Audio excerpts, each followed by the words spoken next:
The rain hammered Mulberry Street as Scarlett Miller pressed against the window of Carmine's, watching the man in the blood-red suit. Slicked hair, white rose lapel, Mark Delano, her best friend's cheating fiancé. The blonde across from him laughed too loud, diamonds glittering. Scarlett pushed through the door, past the mountain of a guard. Her heels clicked like gunshots on marble. Every wise guy in the room knew.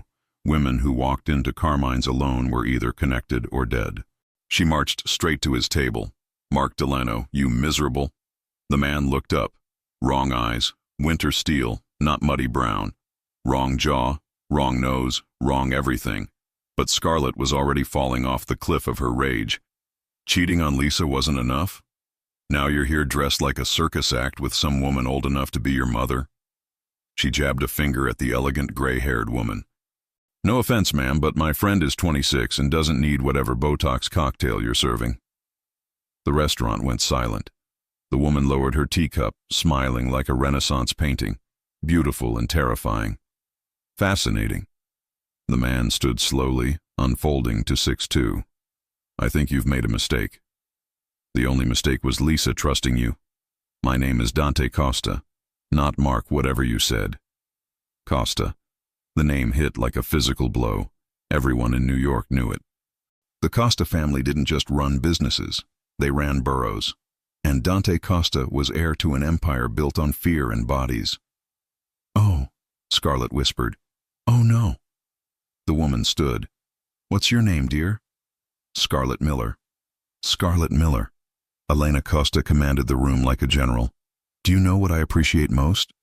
Honesty, fire, courage to speak truth when it's dangerous." She turned to her son. "Dante, I've made a decision. She's perfect." "Perfect for what?" "To marry my son." The room exploded in whispers. Dante's hand went to his forehead. Scarlett wondered if she was having a stroke. "You just called the future head of the Costa family a circus act, in front of 20 witnesses and lived. That takes courage." Elena circled Scarlett like a shark. "You're exactly what Dante needs, someone who isn't afraid of him." "Mrs. Costa." "Dante, you're 32, surrounded by gold diggers and traitors. This girl is genuine." Elena's voice brooked no argument. "Tomorrow, 3 o'clock, Chambers Street Courthouse." "Mother, this is insane. This is necessary." Elena turned to Scarlett. "You'll marry him, be protected, want for nothing, and give me grandchildren who aren't sociopaths. And if I say no?" Elena's smile never wavered, but her eyes went cold. "Then I'll be very disappointed. And dear, no one disappoints Elena Costa twice."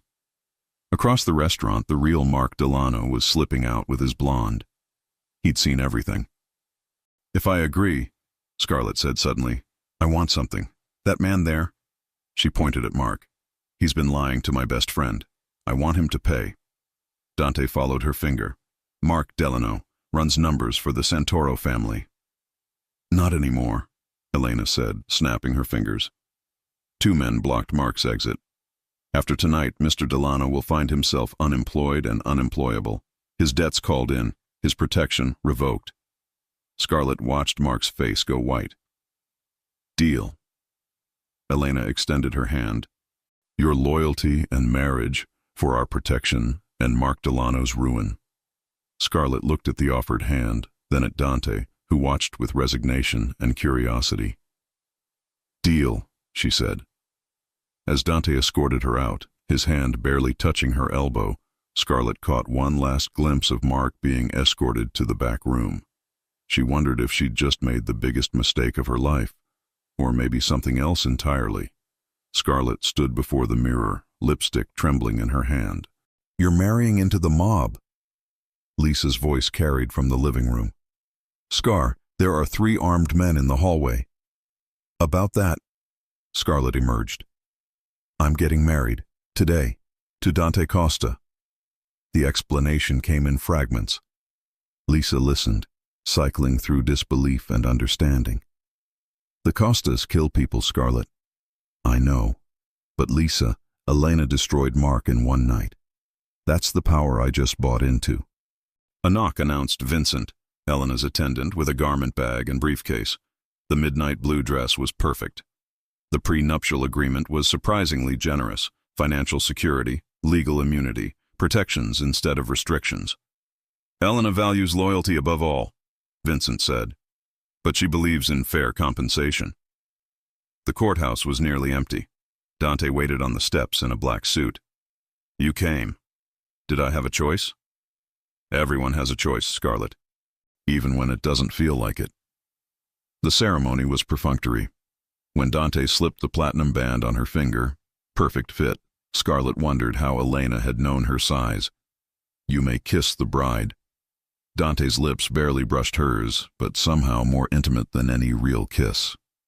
Mrs. Costa, welcome to the family. Outside, Elena emerged from an escalade. Dante, take your wife home. The Tribeca apartment is ready. How did you... I'm thorough, dear. Dinner's at 7, the whole family. Rest first. You'll need strength. The penthouse overlooked the Hudson. Guest rooms down the hall, Dante said, loosening his tie. You'll have privacy. We're not sharing a bed. This marriage might be Mother's idea, but I'm not a complete barbarian. He poured whiskey. This is temporary, an arrangement. Scarlett should have felt relieved. Instead, she felt insulted. Your mother thinks I'm perfect for you. My mother thought my father was trustworthy until she found out he was embezzling. Her instincts aren't infallible. She was right about Mark. Dante's eyes met hers. Mark was small time. Want to know what being a Costa really means? He gestured at the city. We own buildings, restaurants, construction companies, legitimate businesses built on blood and leverage. I'm not afraid of you. You should be. Not of me, but of what this family means. People would use you to get to me, then teach me how to survive it. Something flickered in his eyes. Lesson 1. At dinner, speak only when spoken to. Observe everything. Trust no one. Not even you. Especially not me. The family dinner was power dynamics in motion. Marcello Costa sat at the head, Dante's uncle, who took over after Elena killed her husband. Midway through, Marcello addressed Scarlett. What do you bring to this family besides a mouth that doesn't know when to stay shut? The table went silent. Scarlett met his gaze. Loyalty that can't be bought, sir, unlike some things. Marcello's eyes narrowed, then he laughed. She's got spine. Elena, you might be right. Later, Elena pulled Scarlett aside, pressing a key into her palm. Safety deposit box at merchant bank. Evidence, insurance.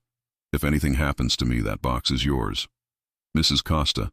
Elena, dear, we're family now, and family protects family. That night, Dante appeared with wine. You survived. Is that what tonight was? Everything in this family is a test. He clinked glasses.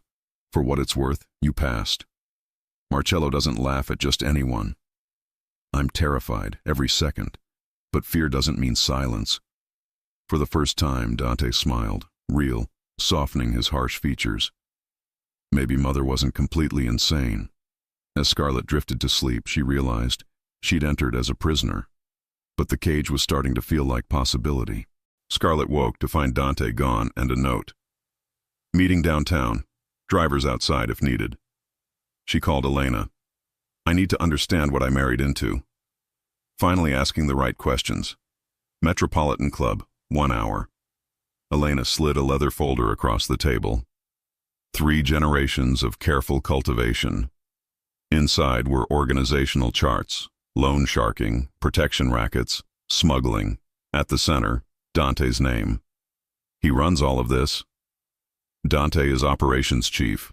Marcello's the diplomat. But Dante makes it function. Elena poured tea. Which is why he needs someone who can handle reality. A criminal organization. A family business outside conventional law. We provide services the government won't. We're pragmatists. Who kill people. When necessary, when there's no other option. Elena met her eyes. Can you live in the gray? Scarlett thought of Mark, disappeared like smoke. I already am. Elena smiled. I have a proposition. She wanted Scarlett to manage the legitimate businesses. 17 restaurants needing someone above suspicion. Turn failing businesses into profit centers. Show Dante you're not just a forced wife. That night, Elena drove them to Red Hook, a warehouse humming with activity. Men loading trucks, sorting packages with military precision. Our primary distribution hub, Elena explained. Everything flows through here. A massive, scarred man approached. Mrs. Costa, we weren't expecting.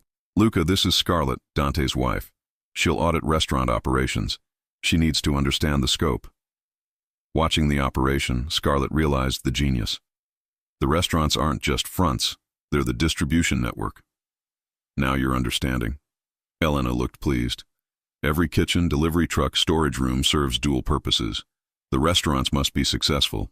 Too much scrutiny and everything collapses. Dante appeared, stopping when he saw Scarlett. Mother, what is she doing here? Learning the business. She's taking over restaurant operations tomorrow. Absolutely not. I don't want her involved in actual business. Too late. I've decided. Elena kissed them both. Scarlett, your first audit is Giancarlo's in Midtown. The manager's stealing. Fix it. After Elena left, Dante turned to Scarlett. You can't do this. Mother's putting you in danger. Or giving me purpose in a marriage I didn't choose. I'm not built to sit in that apartment. You're not built for this either. This world eats innocent people. Then stop treating me like I'm innocent. I agreed knowing what your family is. Don't punish me for wanting to contribute. Dante studied her, something shifting. You really want this? I want to be useful, to matter. Fine. He made a call.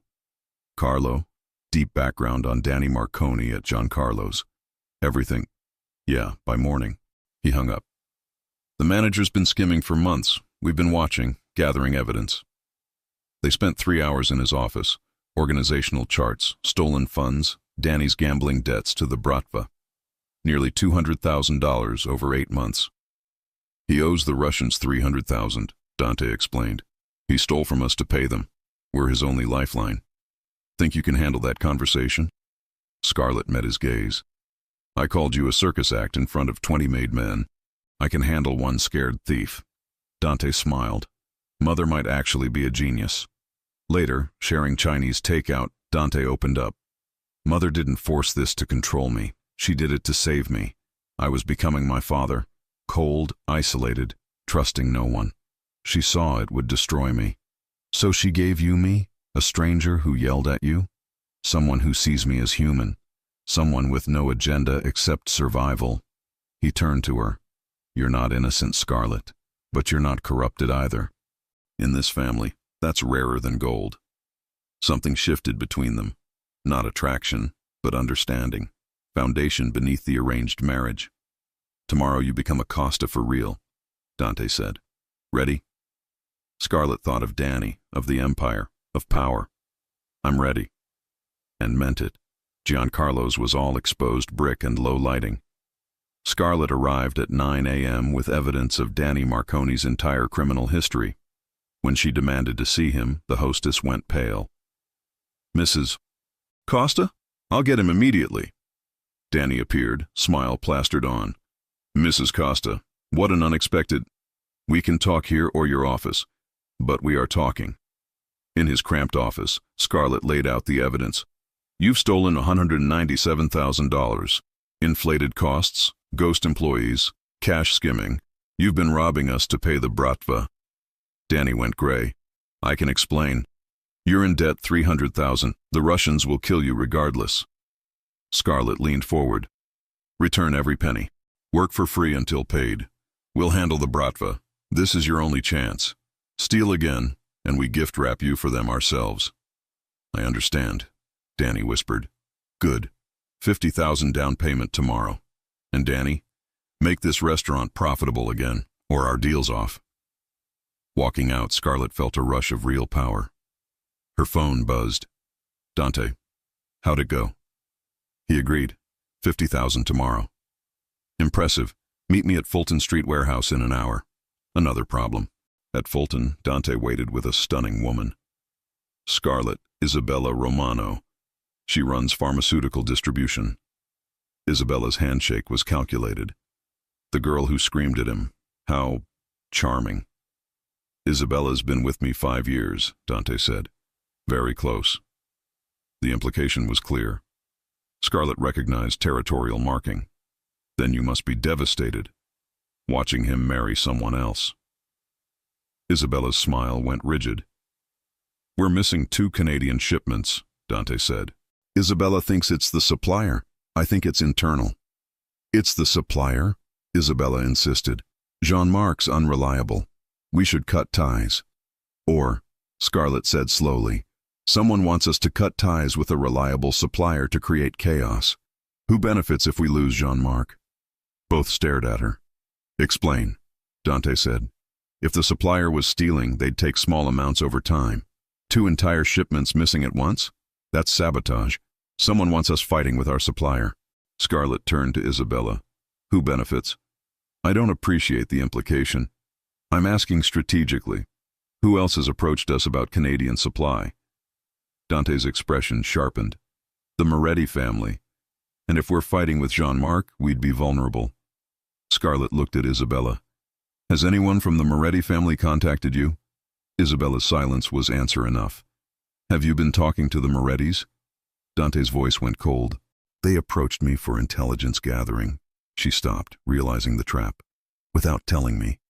While shipments go missing. While you push to cut Jean-Marc. Dante stepped closer.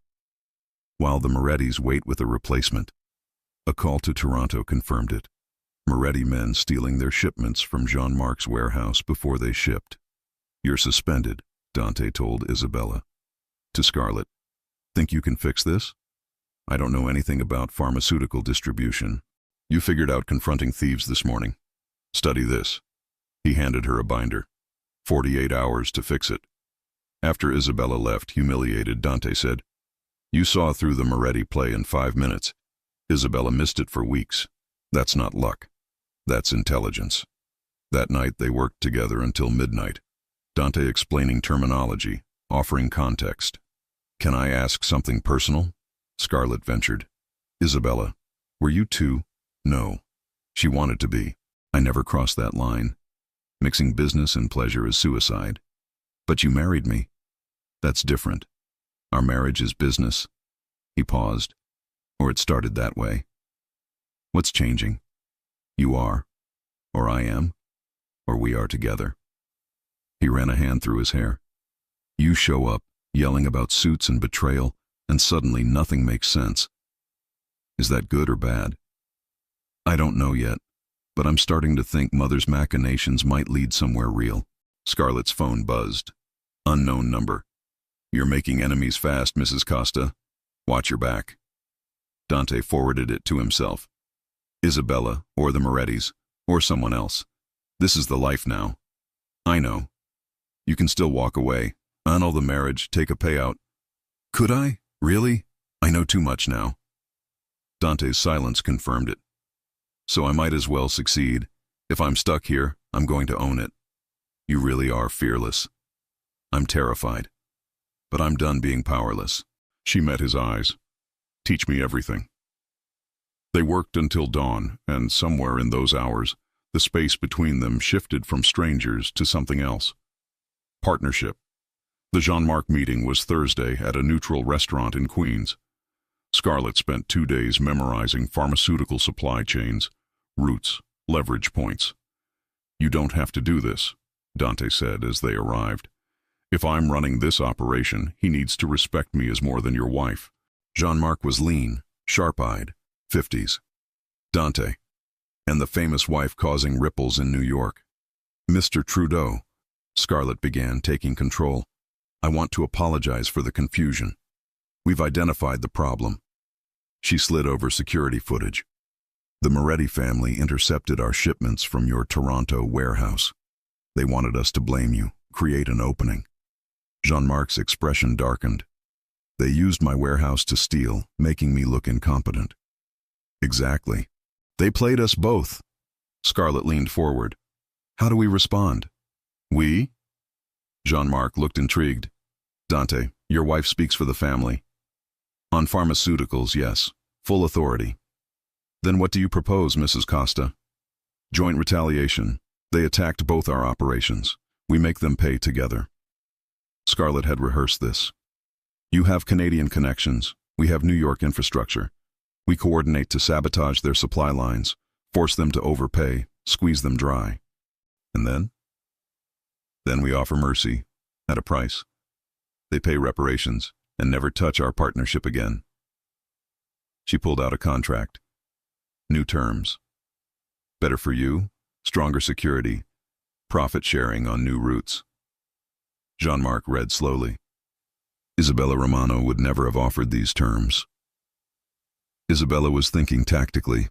I'm thinking strategically. The Morettis expected us to fight each other. Instead, we destroy them together and emerge stronger. I like how you think, Mrs. Costa. Jean-Marc raised his glass. You have a deal. In the car back, Dante was quiet, finally. Where did you learn to negotiate like that? I didn't. I asked myself, what would Elena do? Dante laughed, genuine, transforming his face. You've been studying my mother. She's a master tactician. You didn't do okay, Scarlett. You were brilliant. The praise warmed something deep.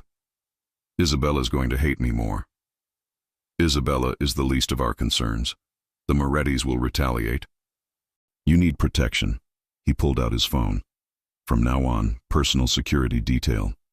Marco and his team, former special forces, completely loyal. Dante, that's excessive. 3 days ago, someone threatened you. Yesterday, Isabella met with Moretti associates. Today, you declared war. His voice was steel. This isn't negotiable. You're too valuable to lose. Back home, Elena waited. Heard about Jean-Marc. Congratulations. Her smile was mysterious. Taking Isabella's operation and improving it in 72 hours? He's very impressed. Said you reminded him of me. Is that a compliment? The highest. Elena turned to Dante. You see why I chose her? She thinks like us without the corruption. After Elena left, Dante poured whiskey. My mother terrifies me sometimes. Just sometimes. She plays chess with people's lives. Moves us like pieces. He swirled his drink. I used to resent it. Now I wonder if she sees things we're too close to notice. Like what? Like this arrangement feeling less forced every day. Dante, I'm not saying I'm in love. We barely know each other. He moved closer. But I want to know you, really know you, as something more. That's dangerous. Everything is dangerous. His hand cupped her face. At least this danger feels worth it. When he kissed her, it wasn't like the courthouse. This was real, heat and promise and possibility. They pulled apart, breathing hard. We should take this slow, Scarlett whispered. Agreed. But Scarlett, I'm done pretending this is just business. They talked until 3 a.m. Real conversation, childhoods, fears, dreams. Scarlett learned Dante wanted to be an architect before duty took over. Dante learned Scarlett planned to travel the world before debt intervened. We could still do those things, Dante said. After we stabilize operations, after the Morettis, maybe we take a trip. That sounds nice, normal even. We'll never be normal, but maybe we can build our own version. Tuesday came fast. The Moretti shipment hit Newark. Customs, properly motivated, opened every container. Mismatched paperwork, wrong licensing, suspicious origins. The Morettis would spend weeks in legal hell. That night, another text. Clever move, Mrs. Costa, but you're playing a game you don't understand. Step back while you still can. Dante made a call. Burner number, untraceable, but the Morettis are obvious suspects. Or someone who wants us to think it's them. Create more conflict. You're getting paranoid. In this world, that's survival. Dante pulled her close. Whatever's coming, we face it together. And for the first time, Scarlett believed they actually might. The call came at 4 a.m. Dante grabbed his phone. What? When? I'm on my way. He was dressed instantly, gun from the safe. Red Hook warehouse. Firebombed. Stay here. Marco's outside. But Scarlett couldn't sit. She slipped past Marco into a waiting car. Red Hook was chaos. Fire trucks, police, Costa men creating perimeter. The warehouse was an inferno. Dante stood with Luca and Marcello, face illuminated by flames. I told you to stay home. I don't take orders well. Scarlett stood her ground. What's the damage? 3 million in product, Marcello said. But the real damage is the message. Not clean, Luca corrected. We got one of them. They'd captured a Moretti soldier, young, terrified, bleeding from a shoulder wound. Dante hauled him out by his collar. Talk. Who ordered this? The kid was crying. Please, wrong answer. Dante's gun pressed his knee. Who ordered the hit? Vincent Moretti said to send a message about staying in your lane. Scarlett stepped forward. How many more attacks are planned? The kid looked surprised to see a woman. I don't know. Vincent just said this was the first. First, not the last. After he was dragged away, Marcello turned to Dante. We need to retaliate. Show weakness now, and every family thinks they can take shots. Agreed, but smart. Dante looked at Scarlett. What would hurt the Morettis most? Everyone stared. She thought fast. Their legitimate business. Vincent runs Costa Brothers Restaurant Supply. It's how they launder money. We don't just hit it, we destroy it. Health violations, safety inspections, supplier boycotts. Make it radioactive. Marcello smiled, vicious. The girl thinks like a Costa. Not just that, Scarlett continued. We leak to the FBI. Anonymous tips about money laundering. Let the government do our work while their legal defense bleeds them dry. Dante looked at her with something close to awe. That's brutal. They tried to kill your people. Brutal seems appropriate. The retaliation was swift. By Friday, Costa Brothers was drowning in inspections. By Monday, suppliers cut ties. By Wednesday, the FBI raided their offices. The Morettis were in chaos. But Vincent wasn't finished. Thursday night, at a restaurant opening Scarlett was attending, he made his move. She was reviewing accounts with Danny when the door exploded. 3 armed men, faces covered. Everyone down! Chaos erupted. Marco and his team created a barrier around Scarlett. Mrs. Costa, one gunman called. Vincent Moretti sends his regards. Gunfire. Marco went down, bullet to the chest. His partners returned fire, dropping one attacker. The other 2 advanced. Scarlett grabbed Marco's fallen gun and fired back. The recoil shocked her, shot going wide. But it made them hesitate. In that moment, Dante burst through with 6 men, a tidal wave of violence. The fight was brutal and short. 1 attacker dead, 1 captured, 1 escaped. Marco alive. Vest caught the bullet, but 3 customers injured. Dante reached Scarlett, hands on her face. Are you hurt? I'm fine. Marco saved me. They were going to kill you. He pulled her close, heart hammering. But they didn't. You're alive. You're safe. The captured attacker was bleeding, defiant. Dante crouched beside him. You'll tell me everything. Vincent's location, plans, weaknesses, before I lose patience. Go to hell, Costa. Dante looked at Luca. Make him talk. I don't care how. As the man was dragged away, Marcello surveyed damage. This is escalating. Vincent's making it personal. Because it is personal, Scarlett said. He's not attacking business. He's attacking your family, reputation. He wants you scared. Then he's succeeding, Dante said. Scarlett, you can't be in public. It's too dangerous. You can't cage me. I can and will if it keeps you alive. Dante's composure cracked. You think I can function knowing you're a target? Then we end this. Fast, before Vincent gets another chance. Elena arrived as police secured the scene. She took one look at Scarlett's pale face and Dante's rage. Family meeting. Tomorrow. Everyone. This war ends before we lose anyone who matters. The meeting convened at Carmine's. Elena at the head, Marcello right, Dante left. Scarlett beside Dante, finally openly acknowledged as his partner. Vincent Moretti wants war, Elena began. How do we respond? We hit him, a captain started.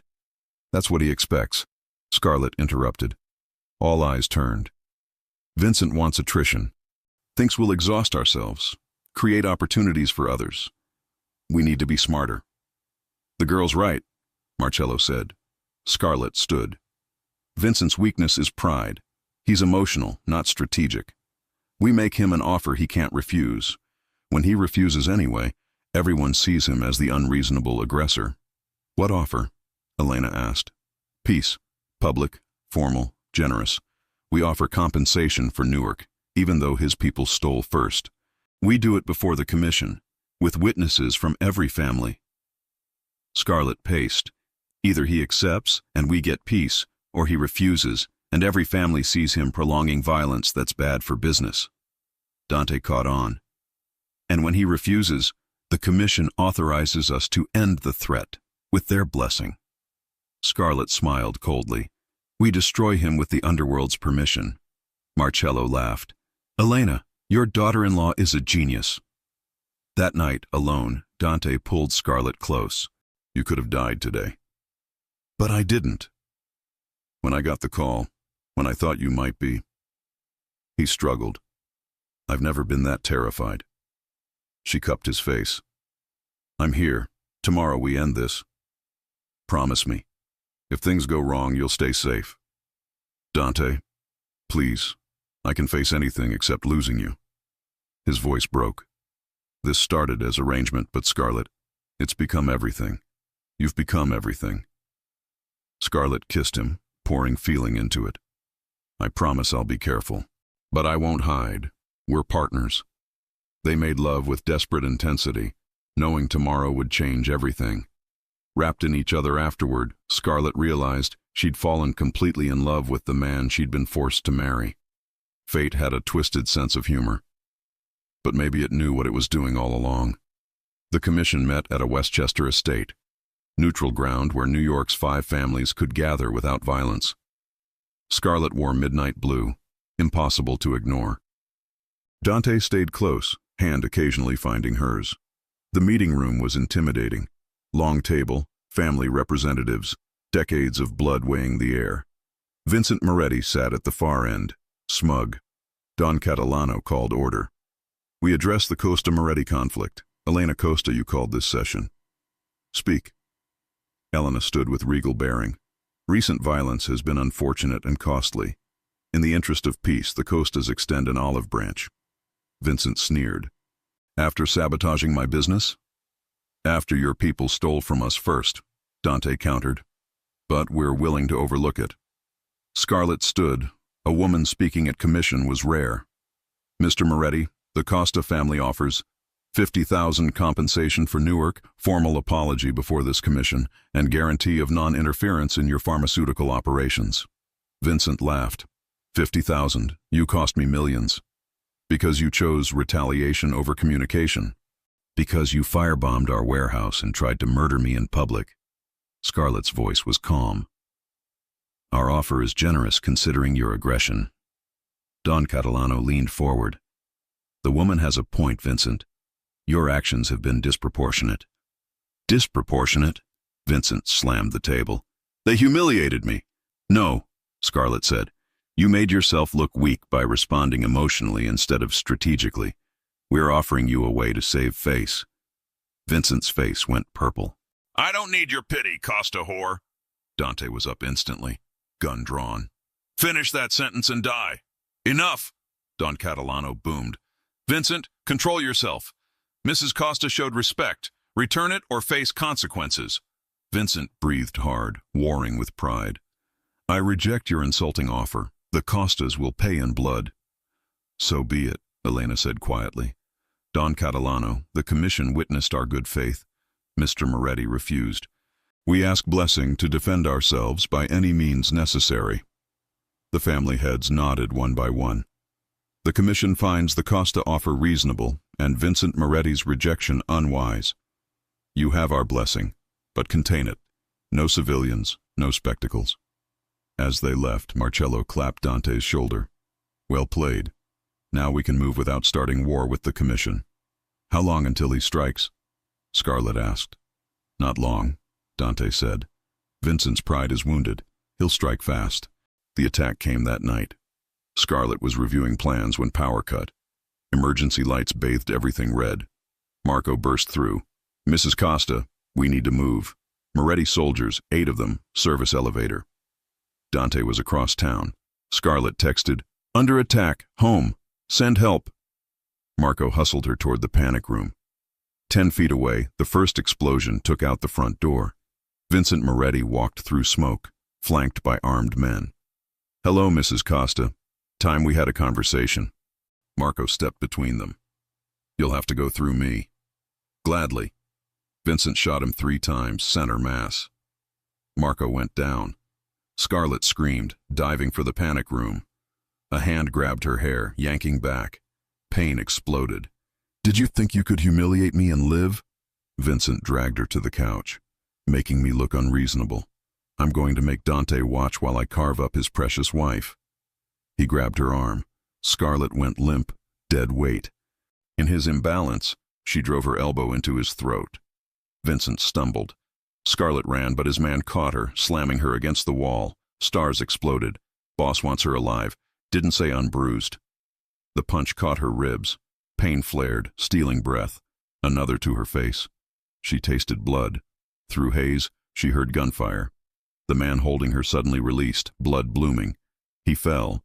Behind him stood Dante, gun smoking, face pure fury. "Scarlett!" He caught her collapse. The apartment became a war zone. Dante's reinforcements engaged Vincent's men. But Vincent was retreating to the service elevator. "Stay here," Dante commanded. But Scarlett forced herself up, following to the service stairwell. Down 3 flights, she found them. Dante and Vincent in brutal combat. Both bleeding, exhausted. No guns, no knives, just fists and fury. "You destroyed everything I built," Vincent screamed. "You brought this on yourself. Stole from us. Attacked us. Tried to kill my wife." "Your wife?" Vincent laughed, bloody. "That arranged marriage? Everyone knows Elena forced you. You don't love her." Dante's next punch had absolute conviction. "I love her more than anything in this world, and you made the mistake of trying to take her from me." Vincent went down unconscious. Dante stood over him, chest heaving, covered in blood. Then he saw Scarlett. "You were supposed to—" He stopped, seeing her injuries, the bruises, blood from her split lip. Something in his eyes broke. "He hurt you." "I'm okay." "No, you're not. And it's my fault. I brought you into this." Scarlett crossed to him, taking his face in her hands. "This isn't your fault. This is Vincent's choice, his evil. We end it together." Sirens wailed. Luca appeared with his team, dragging Vincent's body. "Penthouse secure," Luca reported. "Marco's alive. Vest caught 2. But we lost 3, Mrs. Costa. 3 people dead because Vincent couldn't swallow pride. Their families get full pensions, college funds, whatever they need," Dante said. The commission's judgment was swift. Vincent Moretti was stripped of position, assets seized, exiled from New York forever. His family, those who hadn't supported his madness, absorbed into other organizations or forced to leave. It was over. But Scarlett felt no victory a week later in the renovated apartment, looking at where she'd almost died. "We can move," Dante said quietly. "New place. Start fresh." "I don't want that. I want to feel safe again, in our home, in this life." "Scarlett, I can't promise. I know what this life is. I've lived it, bled for it. I'm choosing to stay, choosing us. But I need honesty about something. Anything. What you said to Vincent about loving me, was that just to hurt him?" "It was the truth." His arms tightened. "Somewhere between you yelling at me in Carmine's and strategizing at the commission, I fell completely in love. The marriage might have been arranged, but this is real. This is everything." Scarlett kissed him, soft and sure. "I love you too. I'm not going anywhere." That night, they moved her things to the master bedroom. No more pretending. They were truly married now, in every sense. And somewhere in Manhattan, Elena Costa smiled, knowing her greatest gamble had paid off in ways even she hadn't anticipated.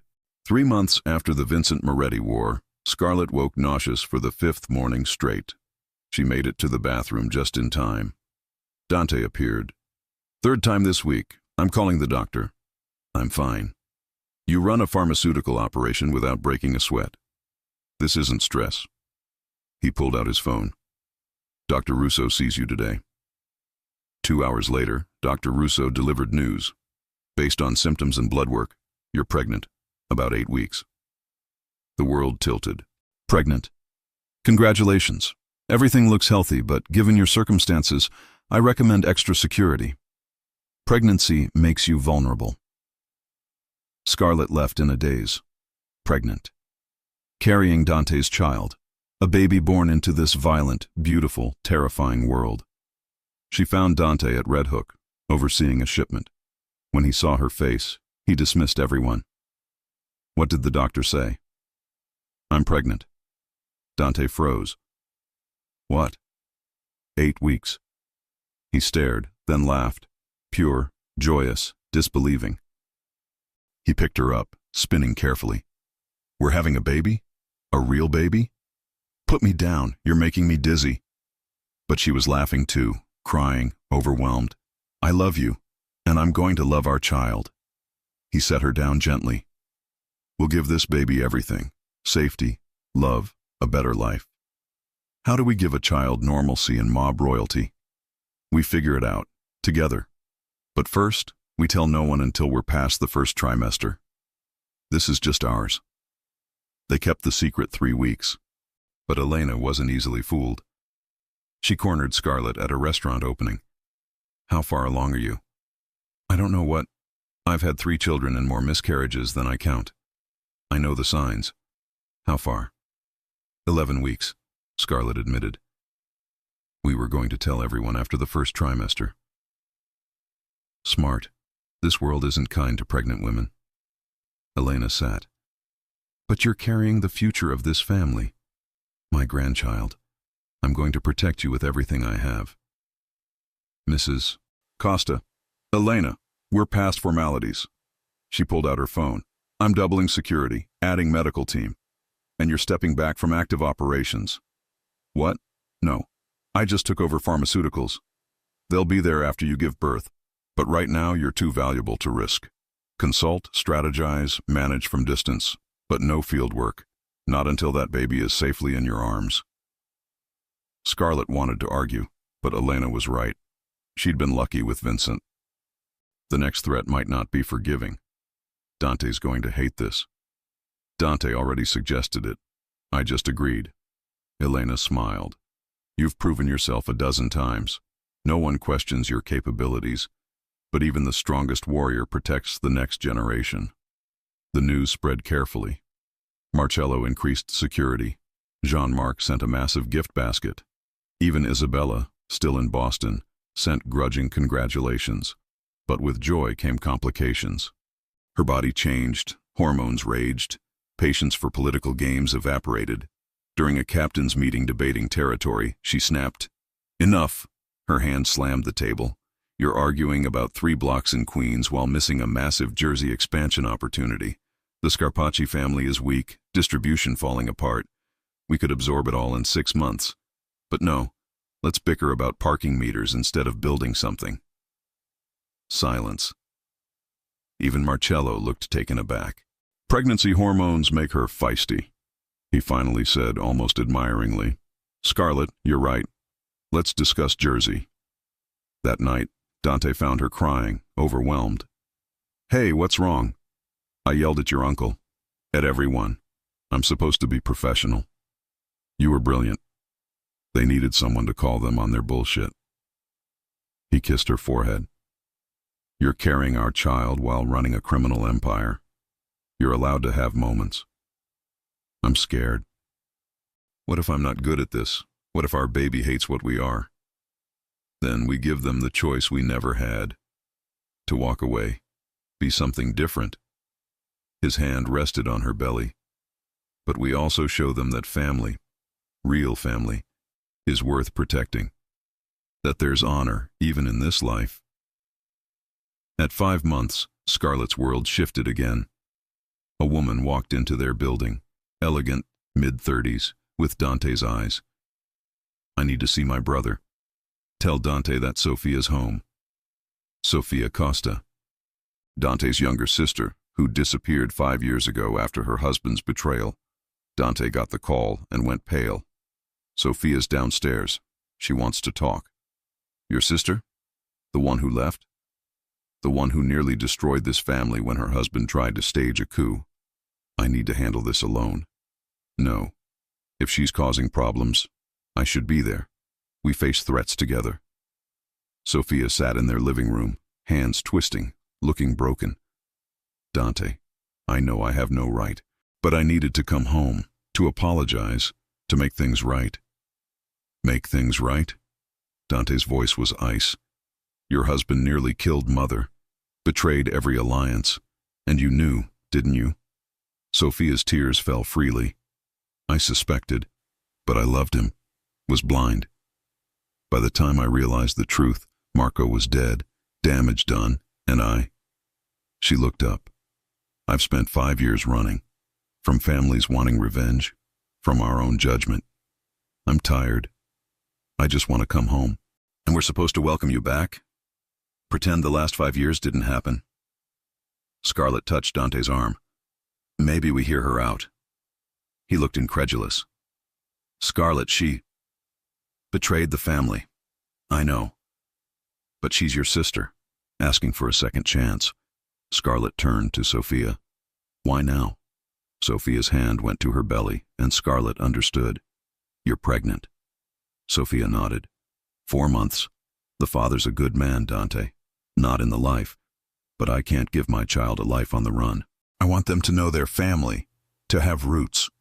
Before Dante could respond, Elena walked in, froze, and whispered, Sophia?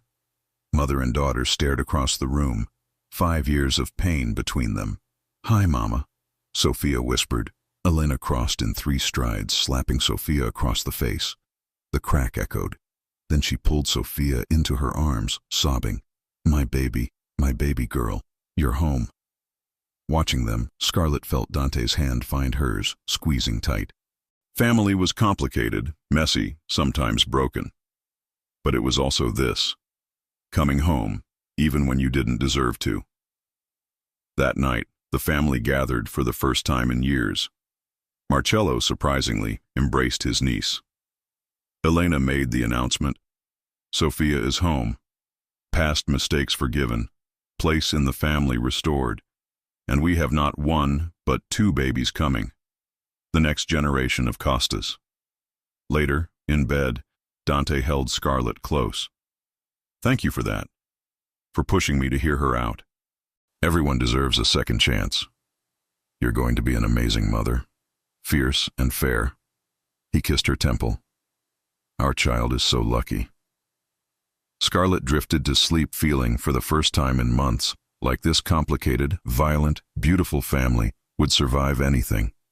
Because beneath the crime and power plays, they protected their own. And she was one of them now. Completely, irrevocably one of them. At 7 months pregnant, Scarlett was ready to be done. Swollen ankles, constant backache, a waddle she hated. But nothing prepared her for what came next. It started with a 2 a.m. call. Jean-Marc, frantic. Scarlett, we have enormous problem.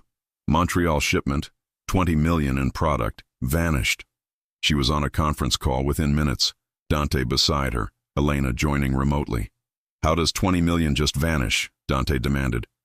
Someone with access, Jean-Marc said. Someone who knows routes, timing, security.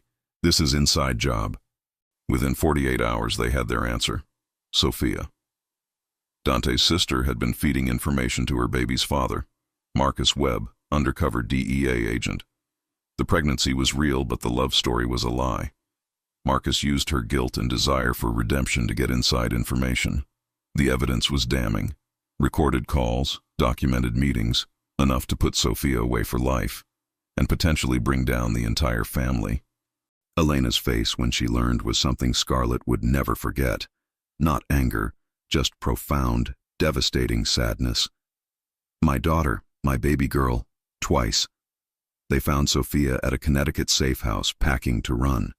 Dante and Scarlett confronted her, Marco and Luca as backup. Don't, Sophia begged. Please, Dante, just let me go. I'll disappear. You betrayed us, Dante said, voice hollow. Again, we forgave you, welcomed you back, and you sold us out to the feds. I didn't have a choice. Marcus said he'd protect me, protect my baby if I cooperated. He said you'd all go to prison anyway. By destroying your family? Scarlett stepped forward, her own pregnancy making the betrayal personal. Your mother cried for days when you came home. She forgave everything. And this is how you repay her. Sophia's face crumpled. Marcus said no one would get hurt. Just information, just enough to shut down pharmaceuticals. He lied, Dante said flatly. DEA agents lie, Sophia. That's their job. And you were stupid enough to believe him. What happens now? Dante looked at Scarlett, then at Elena on video. That's not my decision alone. Elena was silent for a long moment. Bring her to the estate. All of us need to be there. The Costa estate was where family justice was served. Every major member gathered. And at the head of the table, Elena Costa, looking every one of her 63 years. Sophia was brought in, handcuffed, visibly pregnant, crying. Sophia Maria Costa, Elena began formally. You have betrayed this family twice. Your actions cost us millions, endangered everyone in this room, broke trust that can never be fully repaired. Do you have anything to say? I'm sorry, Sophia sobbed. Mama, I'm so sorry. I was scared, and Marcus said you'd all be better off without me, that I was poison. And you believed him over us.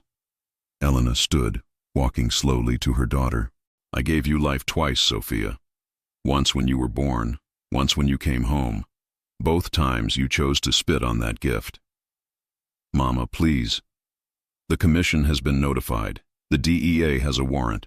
We can either turn you over, or... Elena paused, the weight heavy. Or we handle this internally. Scarlett knew what that meant. Family justice was permanent. You can't kill her, Scarlett said suddenly, standing despite her pregnant belly. She's carrying a child, an innocent child. The child of a federal agent who used her to destroy us, Marcello countered. The child is still Costa by blood. Scarlett looked around. I know I'm new here, but I'm asking, begging for mercy. Not for Sophia, but for that baby. Dante was beside her. Scarlett's right. We don't kill pregnant women. We're criminals, not monsters. So what do you propose? Elena asked, and Scarlett realized this was a test. Elena wanted mercy, but needed someone else to suggest it, to give political cover. Exile, Scarlett said. Permanent exile. Sophia gives birth. The child stays with us, raised by the family, given the Costa name and protection. Sophia disappears. New identity, new life, far from New York. She gets to live, but loses everything that matters. The room considered. Harsh enough to satisfy honor, merciful enough to avoid killing a pregnant woman. The baby stays with the family, Sophia asked, horrified. You'd take my child. You took our trust. Elena said coldly. Consider it a trade. The vote was unanimous. Sophia would be exiled after birth. Her child would be raised Costa, and Marcus Webb's undercover status was leaked to every criminal organization in the Northeast. His career over, safety questionable. It wasn't murder, but it was justice, Costa style. Sophia gave birth to Isabella Maria Costa 3 weeks later. The handoff happened in a hospital room, Sophia sobbing as Elena took the baby. You'll never see her again, Elena said, not unkindly. But she'll know you existed. She'll know you made mistakes, but your family loved you anyway. That's more than you deserve. Sophia was given new identity and trust fund. Enough to live comfortably, but not luxuriously. Then she disappeared, and the family never spoke her name again. Scarlett held baby Isabella that night, feeling her own baby kick. This is what we are. We protect our own, even from each other. You saved her life, Dante replied, wrapping arms around both of them. Sophia's and Isabella's. By finding a third option, by being merciful and ruthless. That's true Costa justice. 2 weeks later, Scarlett went into labor. 20 hours of agony, Dante holding her hand, Elena pacing the corridor. At 6:47 a.m., Luca Dante Costa entered the world, screaming his displeasure. He had his father's dark hair and his mother's fierce expression, and he was absolutely perfect. "He's beautiful," Dante whispered, tears streaming. "You're beautiful." "God, Scarlett, look what we made." Elena entered, saw her grandson, and wept openly. "Welcome to the world, Luca. You're going to do great things." In coming months, Scarlett learned the true challenge: balancing family and empire, love and duty, protecting innocence while living in darkness. But with Dante beside her, Elena guiding them, and the whole family rallying around their newest member, she discovered something profound. This wasn't the life she'd chosen, but it was the life she'd built. And it was enough. More than enough. It was everything. Luca Costa's first birthday party was held at the Westchester estate. Scarlett watched her son toddle across the lawn, Dante chasing him, and felt contentment she'd never imagined possible. "He's got your spirit," Elena said. "Fearless, determined, absolutely unwilling to follow rules. He's one. He doesn't know there are rules." Elena smiled. "Oh, he knows. He just doesn't care. Like someone who screamed at my son in a restaurant." Scarlett laughed, remembering. 3 years ago, she'd been struggling, drowning in debt, desperate enough to confront a man she thought was her friend's cheating boyfriend. That mistake had changed everything. "Do you ever regret it? Forcing Dante to marry me?" "Forcing?" Elena raised an eyebrow. "I engineered an opportunity. What you two did with it was your own choice. You threatened to sue me. I was being dramatic. The important thing is, it worked." Elena turned serious. "Scarlett, when I saw you that day, fierce, protective, willing to cause a scene for someone you loved, I saw exactly what Dante needed. Someone who couldn't be intimidated, bought, or broken. Someone who'd force him to be human instead of just being the heir." Across the lawn, Dante was introducing Luca to Marcello, who held the baby with surprising gentleness. The old man had softened since Luca's birth, as if the newest generation reminded him of what they were really protecting. Scarlett's phone buzzed. Danny Marconi. "Giancarlo's just hit record revenue. Thank you for the second chance." She smiled. The Costa Empire had changed under her influence. They still operated outside the law, still made hard decisions, but there was mercy now. Second chances. Recognition that strength didn't always mean brutality. Lisa appeared, pushing a stroller with her own daughter. "Your son just tried to eat a flower. I think he's part goat." The three women watched the children play, 3 different lives intertwined by choice and chaos and love. "I never thought I'd be friends with mob royalty," Lisa admitted. "We are normal people," Scarlett said. "We just have abnormal jobs." That evening, after guests left and Luca was asleep, Scarlett and Dante sat on the terrace overlooking the city. She was pregnant again, just 3 months, barely showing. 2 kids, Dante mused. "We're going to outnumber ourselves." "Isabella makes 3, if you count her." They'd legally adopted Sophia's daughter, raising her alongside Luca. "I do count her. She's ours, just like Luca, just like—" He placed a hand on her belly. "This one will be. Do you think we're doing the right thing, raising them in this world? I think we're giving them what we never had. Choice. When they're old enough, we'll tell them everything, and we'll tell them they don't have to continue it, that they can walk away, be anything. And if they choose to stay, then we'll have raised them right. To be strong but merciful, strategic but honorable, Costa in name and worthy of it in action." Dante pulled her closer. "You've changed this family, Scarlett, made us better. We changed each other. You taught me strength. I taught you compassion. You taught me to love. Before you, I was just going through motions, building power, following duty, existing but not living. You made me human again." 5 years later, Scarlett stood before a university graduating class, invited to speak about business leadership. The students saw only the legitimate restaurants, real estate portfolio, philanthropic work. "Leadership isn't about power," she told them. "It's about responsibility, making hard choices and living with consequences, protecting those who depend on you even when protection requires sacrifice." In the audience sat Dante, now running the entire Costa empire after Marcello's retirement. Beside him, Elena, still sharp at 68, and in the front row, 7-year-old Luca and 6-year-old Isabella, proud of their mother. And sometimes, Scarlett concluded, leadership means accepting help when offered, even if it comes in unexpected packages. Even if it looks like disaster at first. Because the best partnerships, the strongest teams, often begin with chaos. She caught Dante's eye and he smiled. That same smile from Carmine's, promising complexity and challenge and something worth fighting for. After driving home as a family, Luca asked, "Mom, what did you mean about chaos?" Scarlett exchanged a look with Dante. "I mean that sometimes the biggest mistakes lead to the best outcomes. Sometimes getting things completely wrong is exactly what you need to get them right." "That doesn't make sense," Isabella said. "It will someday," Dante promised. "When you're older, we'll tell you a story about how your mother and I met, about mistaken identity and forced marriage and falling in love despite everything." "Like a fairy tale?" Luca asked. "Like a real story," Scarlett corrected gently, "with real people making real mistakes and finding real love anyway. Because that's what life is, messy and complicated and absolutely worth it."